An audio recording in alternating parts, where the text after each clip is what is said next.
Hello दोस्तों, आप सभी का स्वागत है अपने YouTube चैनल एडमिशन इनसाइट पर। जैसा कि आप सभी जानते हैं, मैं आपके लिए एजुकेशन से संबंधित वीडियो लेकर आता रहता हूं। तो आज फिर से अगला वीडियो, जैसा कि मैंने पिछले वीडियो में वादा किया था, एक वीडियो लेकर आया हूं बिहार डीएलएड एंट्रेंस एग्जामिनेशन के टॉपिक पर। तो आज के वीडियो में हम देखेंगे प्रीवियस ईयर क्वेश्चन को, जो कि आपके पिछले साल पूछे गए थे।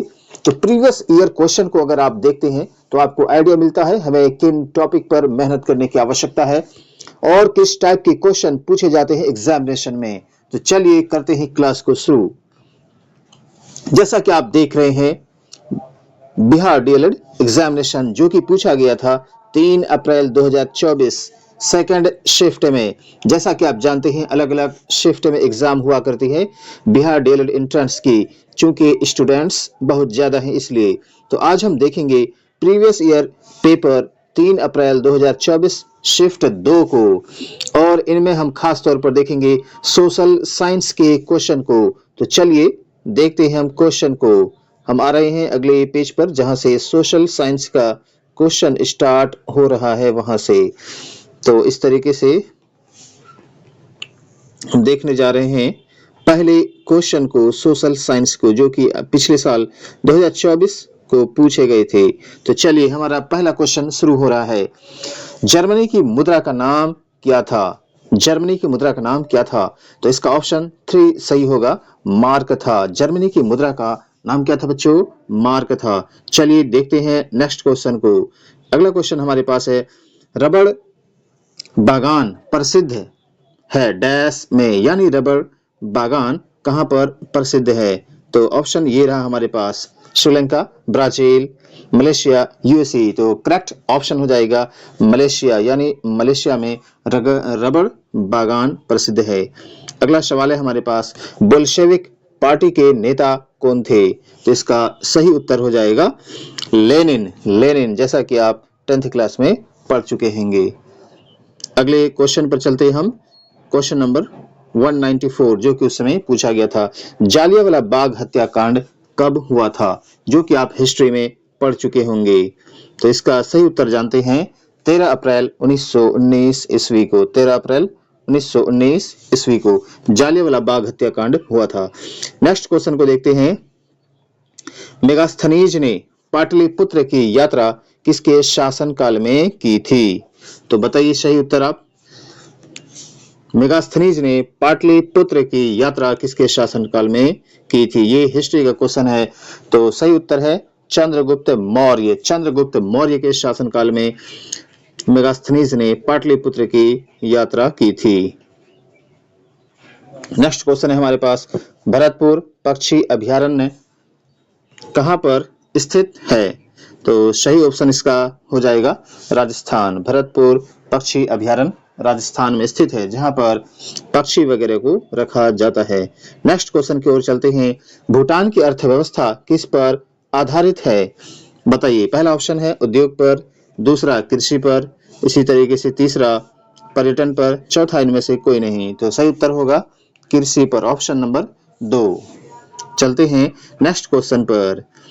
केंद्रीय मात्स्यिकी शिक्षा संस्था डैश, ये कहां पर है? कोलकाता पश्चिम बंगाल में, जामनगर गुजरात में, कटक उड़ीसा में, मुंबई महाराष्ट्र में। तो सही उत्तर हो जाएगा मुंबई महाराष्ट्र। ये जो आप उत्तर देख रहे हैं, ये कैंडिडेट ने अटेम्प्ट किया था, वो उत्तर दिया गया है। तो करेक्ट उत्तर है आपका मुंबई महाराष्ट्र। अगला क्वेश्चन है, दुनिया के पानी की कुल मात्रा का 96.5% डैश के रूप में मौजूद है और केवल 2.5% डैश यानी खाली स्थान के रूप में मौजूद है। तो आप बताएंगे 96.5% पानी किस रूप में दुनिया में पाई जाती है? तो करेक्ट उत्तर हो जाएगा महासागर और मीठे पानी। चलते हैं नेक्स्ट क्वेश्चन पर। अगला क्वेश्चन, जो कि आप 8वीं क्लास में, 9वीं क्लास में, 10वीं क्लास में पढ़ चुके होंगे, रेड डेटा बुक क्या है? तो बताइए, कमेंट में आप उत्तर कर सकते हैं। तो इसका करेक्ट उत्तर हो जाएगा ऑल ऑफ दीज, इनमें से सभी, जैसा कि यहाँ पर ऑप्शन दिया गया उसके अनुसार सामान्य प्रजातियों के विलुप्त होने के खतरे से अवगत किया जाता है। संकटग्रस्त प्रजातियां सर्वमान्य रूप से चिन्हित होती है और स्थानीय स्तर पर संकटग्रस्त प्रजातियों की पहचान एवं उनके संरक्षण से संबंधित कार्यक्रम को प्रोत्साहन देना, इनमें से सभी।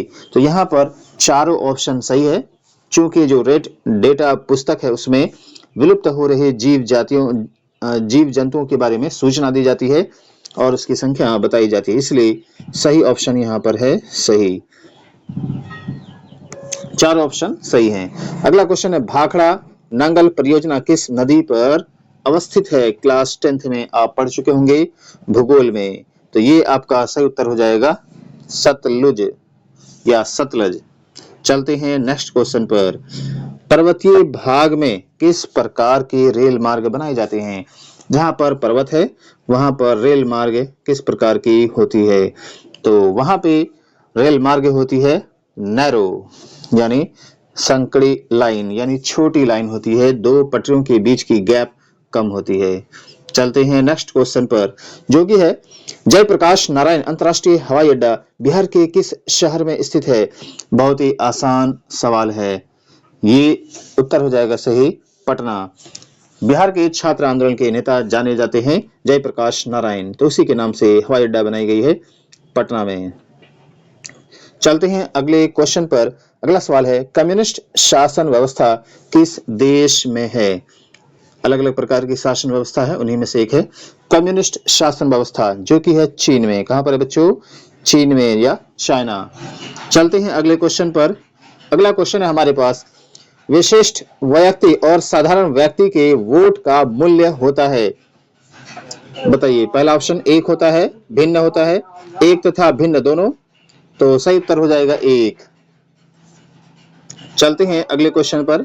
अगला सवाल है, भारत में आपातकाल सर्वप्रथम लागू हुआ? तो भारत में प्रथम बार आपातकाल कब लागू हुआ था? तो इसका सही उत्तर हो जाएगा 1962 में। पहली बार 1962 में आपातकाल लागू हुई थी कांग्रेस के शासनकाल में। और एक विशेष अधिकार होता है केंद्र शासन या केंद्र सत्ता के पास कि वो आपातकाल लगाकर कंट्रोल कर सकते हैं जनता पर। अगले क्वेश्चन को देखते हैं, सामाजिक विभेद का एक अच्छा परिणाम क्या है? सामाजिक विभेद का एक अच्छा परिणाम क्या है? तो पहला ऑप्शन है नारी को सशक्त बनाना, दूसरा ऑप्शन हो जाएगा लोकतंत्र को सशक्त बनाना, तीसरा देश को सशक्त बनाना, चौथा है समाज को सशक्त बनाना। तो सही उत्तर हो जाएगा लोकतंत्र को सशक्त बनाना। ये पॉलिटिकल साइंस का सवाल है। जब आप समझ पाएंगे सवाल किस चैप्टर से पूछा जा रहा है, तो उसी चैप्टर के अनुसार आप उत्तर को करेंगे, उस चैप्टर में जो बात पर फोकस किया गया होगा। अगला सवाल है, राज्यसभा के सदस्य का कार्यकाल कितने वर्ष का होता है? बहुत ही आसान सवाल। तो ये आपका सही उत्तर बताइए, 3 वर्ष, 5 वर्ष, 6 वर्ष, 2 वर्ष। तो इसका सही उत्तर हो जाएगा 6 वर्ष। राज्यसभा के सदस्य का कार्यकाल, जो राज्यसभा के मेंबर होते हैं या एमपी, उसका कार्यकाल 6 वर्ष का होता है। बाकी सभी पदों का कार्यकाल 5 वर्ष का होता है। अगला सवाल है, भारतीय लोकतंत्र को किसका प्रयोगशाला कहा गया है? पहला ऑप्शन शिक्षा, दूसरा विकास, तीसरा अधिकारों, चौथा इनमें से कोई नहीं। तो सही उत्तर हो जाएगा अधिकार, अधिकारों का। भारतीय लोकतंत्र को किसका प्रयोगशाला कहा गया? अधिकारों का, क्योंकि यहाँ पर भारतीय संविधान में अधिकार की बात कही गई है, उस पर जोर डाला गया है। अगला सवाल है, आधुनिक युग में प्रत्यक्ष लोकतंत्र कहां पर है? बताइए सही उत्तर। तो इसका सही उत्तर हो जाएगा स्विट्जरलैंड। स्विट्जरलैंड में अभी जो है हमारे छोटी देश है स्विट्जरलैंड, जिसमें आधुनिक युग में प्रत्यक्ष लोकतंत्र है। लोकतंत्र 2 प्रकार की होती है, प्रत्यक्ष और अप्रत्यक्ष। बताइए कमेंट में, इंडिया में कैसा लोकतंत्र है, प्रत्यक्ष या अप्रत्यक्ष? तो स्विट्जरलैंड में अप्रत्यक्ष लोकतंत्र है। चलते हैं नेक्स्ट क्वेश्चन पर। यहां से हमारा अगला क्वेश्चन स्टार्ट हो रहा है इंग्लिश का। इसको हम लोग देखेंगे नेक्स्ट वीडियो में। तो जैसा कि अभी हमने पूछा आप लोगों से, प्रत्यक्ष लोकतंत्र स्विट्जरलैंड में पाई जाती है, इंडिया में किस प्रकार की लोकतंत्र पाई जाती है? तो सही उत्तर होगा अप्रत्यक्ष लोकतंत्र है। कुछ लोगों ने सही जवाब दिया है, इंडिया में अप्रत्यक्ष लोकतंत्र है। अप्रत्यक्ष लोकतंत्र जहां पर भी होती है वहां पर सरकार फैसले खुद से लेते हैं, और प्रत्यक्ष लोकतंत्र में जो फैसले होते हैं वो जनता और सरकार दोनों मिलकर लेते हैं। तो जनरली जो देश छोटे हैं वहां पर प्रत्यक्ष लोकतंत्र होता है, और जो देश बड़ा है वहां पर अप्रत्यक्ष लोकतंत्र होता है। तो इंडिया में एक अप्रत्यक्ष लोकतंत्र है। मिलते हैं नेक्स्ट वीडियो में, इसी प्रकार के दूसरे सेट को लेकर आएंगे। नेक्स्ट वीडियो में आऊंगा।